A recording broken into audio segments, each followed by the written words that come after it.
terus negara yang ini ikut nembakin juga, terus yang ini ikut nembakin juga. Akhirnya perang nuklir aja tahu-tahu di mana-mana. А по отдельным компонентам и более современными, чем у стран НАТО. Dan dari grafik ini kan kelihatan kalau ternyata perang ini tuh berimbas juga ke banyak. Kita bahas update perang Rusia-Ukraina lagi ya. Kemarin sempat kesebut dikit sih pas bahas Wagner Group, tapi itu kan kita fokusnya ke Rusia sama Wagner Group-nya. Nah sekarang kita fokusin ke perang Rusia-Ukrainanya nih, bener-bener nih. Ya walaupun kayaknya di kita beritanya tuh udah nggak seramai pas awal-awal Rusia nginvasi Ukraina dulu ya, tapi tetap ada banyak update penting ternyata selain kasus Wagner kemarin. Salah satunya yang menurut gue penting buat diupdate, gimana perang ini tuh ngasih pengaruh besar ke dunia, termasuk ke kita, ke Indonesia. Dulu mungkin pas awal-awal lu sempet denger tuh, harga Indomie yang katanya terancam naik gara-gara suplai gandum dari Ukraina terganggu. Soalnya ya emang Ukraina kan jadi salah satu eksportir gandum terbesar di Indonesia ya. Tapi di luar isu-isu itu sebenarnya udah sebesar apa sih dampak perang ini ke dunia? Dan update penyelesaian perang ini tuh sekarang gimana? Ya udah kalau gitu, langsung aja kita bahas update terkini kondisi perang Ukraina-Rusia. Gimana dampaknya ke dunia? Dan apa yang terjadi nih kalau perang ini terus berlanjut? Di Learning by Googling. Oke, sebelum kita bahas gimana perang Rusia-Ukraina ini ngasih pengaruh yang besar ke dunia, sebelum itu enaknya kita update dulu nih, kondisi terkini di Ukraina tuh sebenarnya kayak apa sih sekarang? Apalagi kalau menurut Reuters, invasi Rusia ke Ukraina tuh merupakan konflik terburuk yang pernah terjadi di Eropa setelah Perang Dunia II. Iya, separah itu ternyata loh konfliknya loh. Ya gimana nggak parah? Masih menurut Reuters, based on data yang mereka dapat dari dokumen yang diduga merupakan dokumen intelijen Amerika Serikat, di situ disebut kalau baik dari kubu Rusia maupun Ukraina, total tentara yang tewas dan ngalamin luka-luka dari kedua negara ini selama 1 tahunan terakhir ini tuh udah mencapai 354.000 orang. Banyak juga ya. Ya walaupun data ini tuh masih perkiraan ya dan belum dikonfirmasi sama kedua belah pihak juga. Tapi ya ini cukup bisa ngasih gambaran lah seberapa parah sih kondisi perang Rusia-Ukraina ini. Dan gak cuma tentara aja, gak cuma dari pihak militer aja, warga sipil tuh juga banyak yang jadi korban di sini. Kalau menurut OHCHR, Komisi Tinggi PBB untuk Hak Asasi Manusia, disebut sampai pertengahan Juni 2023 kemarin, total udah ada lebih dari 9.000 warga Ukraina yang tewas akibat konflik ini. Dan lebih dari 15.000-nya ngalamin luka-luka. Ya ini sih yang paling kasihan ya kalau gini tuh ya. Orang sipil yang nggak tahu apa-apa, yang emang kebetulan tinggal di situ aja, ikutan jadi korban terus mereka. Ada.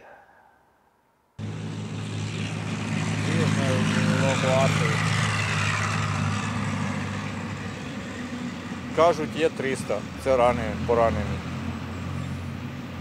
Є 200, це неживі.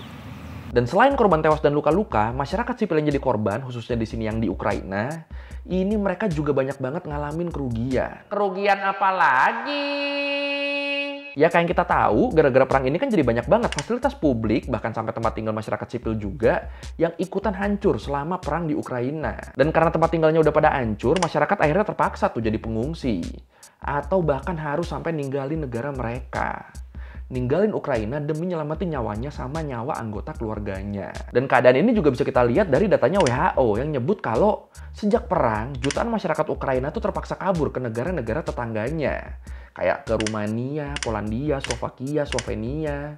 Ya banyak lah. Dan masih menurut WHO, gelombang pengungsi dari Ukraina di negara-negara di Eropa ini jadi yang terbesar semenjak Perang Dunia II berakhir. Dan ingat, ini cuma terjadi dalam waktu kurang lebih 1 tahunan aja loh. Jadi ya kebayangkan kalau konflik ini terus berlanjut. Poland has been changed, perhaps forever, by the war. On February the 24th last year, there wasn't even time to think. The country opened its arms without hesitation to more than 4 million Ukrainians in the first 3 months. Nah, sekarang kita ke dampaknya. Dampak dari perang Rusia-Ukraina ini. Jadi selain pastinya masyarakat Ukraina yang emang terdampak langsung, ternyata perang Rusia-Ukraina ini juga punya dampak yang besar banget ke seluruh dunia. Ya kalau lu inget tadi, di kita aja kan sempat ada rumor yang bilang kalau harga mie instan tuh bakal melonjak. Gara-gara pengiriman gandum dari Ukraina ke Indonesia yang jadi terhambat. Dampak dari invasi Rusia ke Ukraina. Dan ternyata walaupun so far belum ada mie instan yang harganya melonjak-melonjak banget sejak kejadian itu, tapi tetap ini bisa aja kejadian. Apalagi kalau konflik ini nggak segera diakhiri. Kenapa gitu? Soalnya kalau menurut PBB, seenggaknya bakal ada 5 dampak besar dari konflik Rusia-Ukraina ini ke dunia. Mulai dari dampaknya ke keamanan pangan, energi, keuangan, lingkungan, sampai keamanan dan keselamatan nuklir. Oh, berarti yang mie instan tadi tuh masuknya keamanan pangan ya berarti ya dia ya. Oke, sekarang kita coba bedah satu-satu deh ya 5 dampak ini ya. Efek yang pertama, kalau menurut European Central Bank, saat ini Eropa tuh lagi ngalamin inflasi di sektor energi dan pangan. Ini biar lebih jelasnya sambil kita lihat grafik ini deh. Nah, di situ kelihatan kan, dari tahun 2020 sampai 2021, tingkat inflasi di Eropa tuh ada di angka yang udah ideal tuh. Tapi lu lihat terus di tahun 2022, waktu invasi Rusia ke Ukraina terjadi. Inflasinya tuh meningkat sampai 3 kali lipat loh, sampai lebih dari 8% loh. Dan kalau kita lihat lagi di sini, dua sektor yang nyumbang angka inflasi terbesar tuh sektor energi sama pangan. Kenapa bisa gitu? Masih menurut European Central Bank disebut, perdagangan di Eropa yang nerapin sistem pasar bebas, itu tuh bikin perang di Ukraina ngasih dampak yang besar banget ke perekonomian di sana. Nah, yang buat sektor energi, selama ini negara-negara di Eropa tuh ternyata ngegantungin sebagian besar pasokan energinya dari Rusia. Dan ya otomatis waktu perang ini pecah, ditambah kondisi diplomatik yang memburuk, salah satu dampaknya ya ini, terganggunya pasokan energi dari Rusia ke Eropa. Terus selain energi, Rusia sama Ukraina juga ternyata punya andil besar dalam pasokan bahan makanan.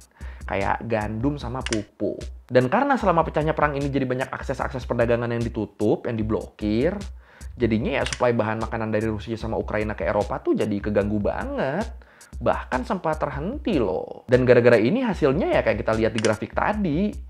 Harga komoditas energi sama pangan tuh jadi naik dan bikin tingkat inflasi di Eropa jadi meningkat. Dan sebenarnya selain di Eropa, pasokan pangan dari Ukraina yang terhambat ini juga ternyata berpengaruh ke Afrika. Kalau menurut rescue.org disebut, negara-negara di Afrika Timur tuh terancam ngalamin kelaparan. Karena ternyata Ukraina selama ini jadi pemasok gandum utama di sana. Belum lagi negara-negara di Afrika Timur ini, kayak Somalia misalnya, itu kan mereka lagi ngalamin konflik internal dan lagi dilanda bencana kekeringan juga. Terus selain itu juga menurut FAO, menurut Badan Pangan Dunia, mereka nyatat kalau sekitar setengah dari seluruh negara-negara Afrika tuh banyak bergantung ke Ukraina sama Rusia buat impor gandum. Jadi bener-bener salah satu harapan terbesar mereka terkait sumber pangan ya dari impor gandum dari Rusia sama Ukraina ini.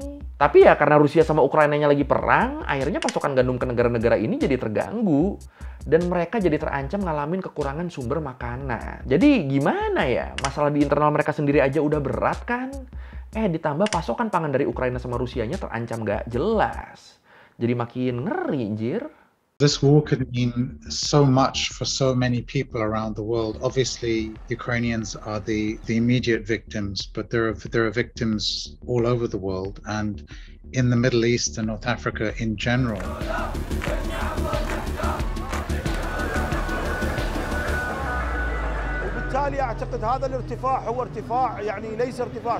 Itu barusan di bidang pangan sama energi ya. Nah, buat di bidang keuangan, contohnya bisa kita ambil dari pasar saham deh misalnya deh. Kalau menurut Economics Observatory disebut perusahaan-perusahaan yang punya hubungan kuat sama Rusia, baik dari segi kepemilikan maupun dari segi intensitas interaksi dagang, mereka nih cenderung ngalamin penurunan nilai saham dibanding sama perusahaan yang nggak banyak terafiliasi sama Rusia. Lu lihat aja nih grafiknya nih, yang warna merah tuh perusahaan yang terafiliasi sama Rusia. Sementara yang warna biru tuh yang enggak. Nah ini kan kelihatan ya di sini ya, jadi ada perbedaan yang lumayan nih. Dan dari grafik ini kan kelihatan kalau ternyata perang ini tuh berimbas juga ke banyak perusahaan-perusahaan. Khususnya perusahaan-perusahaan di Eropa yang banyak terafiliasi sama Rusia. Nilai saham mereka jadi turun tuh. Terus yang nggak kalah serius juga tuh masalah lingkungan. Ya ini nggak bisa disangkal sih ya, perang kan udah pasti banyak banget ngerusak lingkungan dong. Kalau menurut United Nations Environment Program disebut, kalau ada perang, lokasi perangnya tuh udah jelas pasti bakal terdampak. Pasti bakal rusak tuh. Pohon-pohon banyak dirobohin, terus ada penggunaan senjata sama kendaraan tempur yang pasti ngasilin polusi. Belum lagi ancaman kerusakan ekosistem yang mengancam habitat flora dan fauna di lokasi perang. Dan bisa dibilang di kasus invasi Rusia ke Ukraina ini, kerusakan yang ditimbulin tuh ya parah banget. Ambil contoh misalnya kasus meledaknya depot minyak di Kryvyi Ukraina deh. Kalau menurut The Washington Post, waktu kejadian, rudal jelajah yang diluncurin sama Rusia tuh ngakibatin total 8 tangki minyak meledak. Dan ini bikin lebih dari 1 juta galon minyak tumpah dan mencemari tanah di sekitarnya. Dan kejadian meledaknya tangki minyak ini endingnya berimbas ke potensi pencemaran sumber air minum di kotanya loh. Kalau menurut keterangan warga sekitar, setelah peristiwa meledaknya tangki-tangki minyak ini, warga tuh ngeluh makanan sama air yang mereka konsumsi itu jadi berbau aneh. Rasanya juga jadi beda. Dan di sini para ilmuwan bahkan sampai ngingetin kalau peristiwa ini itu tuh bisa bikin masyarakat yang tinggal di sekitar tempat yang tercemar minyak tadi jadi berpotensi lebih tinggi kena kanker. Ini kan kasihan ya. Orang-orang ini kan pasti dari awal, dari sebelum perang hidupnya udah di situ kan. terus ada kejadian ini, ya mau nggak mau mereka bakal kena imbasnya, anjir. Dan inget, ini tuh baru dari satu kejadian loh, dari satu rudal jelajah yang diledakin di depot minyak. Efeknya bisa separah itu. Apalagi terus masih menurut Washington Post, seenggaknya sejauh ini udah ada 120-an serangan ke fasilitas-fasilitas energi di Ukraina.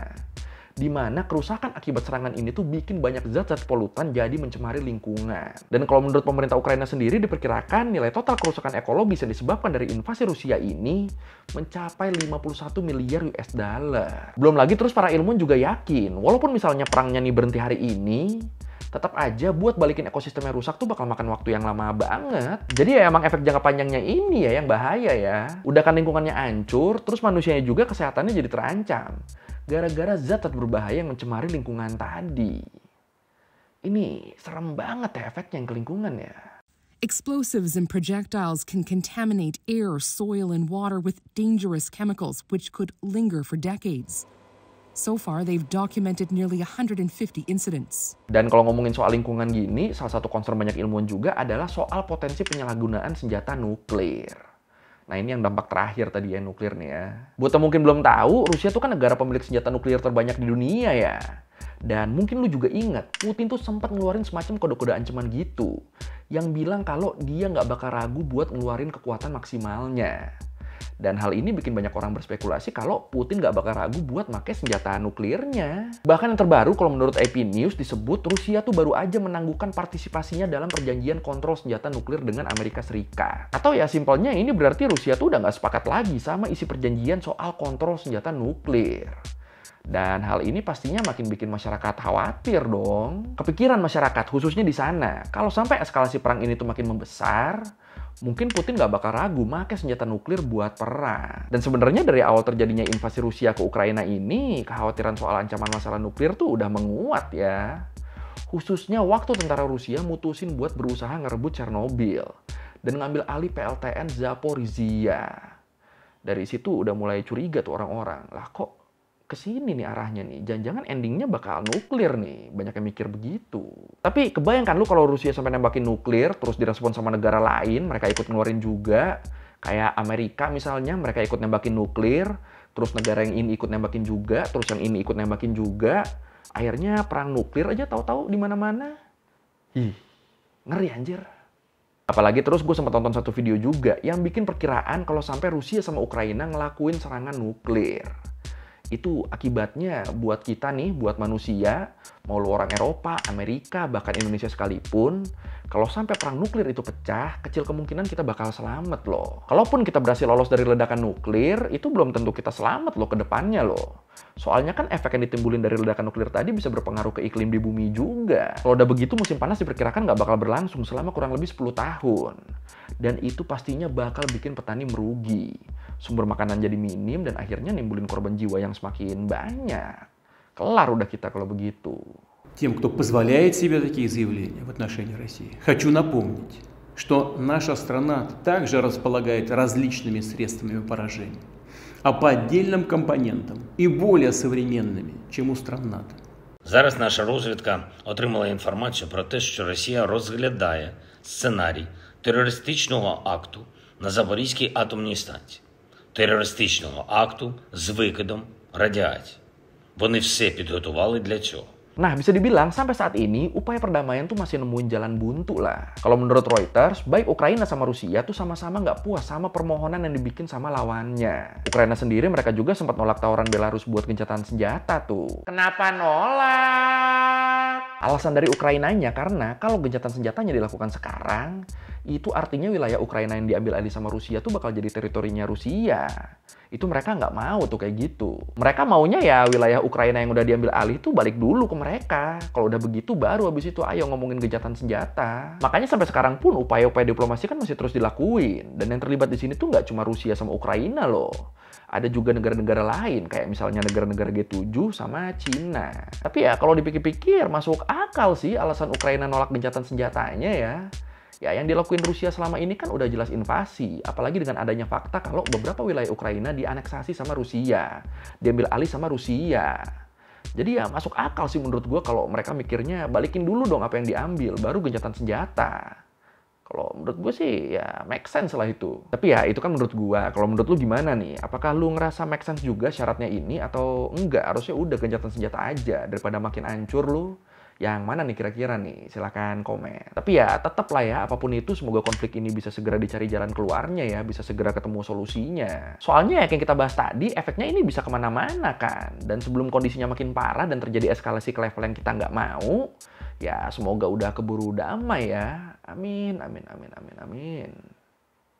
Now all of this came as China's special envoy Li Hui arrived in Kiev for a two-day visit. Li's visit is intended to promote Beijing-led negotiations to end the war in Ukraine. Oke, sekian review gue kali ini tentang seberapa besar dampak perang Rusia-Ukraina ke dunia. Ternyata cukup menyeramkan ya, buat kita juga bisa sampai loh efeknya loh. Waduh. Ya doa gue sih tetap ya, semoga nggak ada lagi lah invasi-invasi begini ya, apalagi kalau sampai terjadi penindasan. Entah itu sama Rusia, Israel, Amerika, ya pokoknya jangan lah. Pro rakyat jelata kan gue kan. Kalau merevisi gue udah salah, atau mau nanya, atau mau nambahin nggak di video, bisa lo tulis di komen, kita diskusi seperti biasa. Sekali lagi, thank you nonton, jangan lupa like, comment, subscribe. Bye.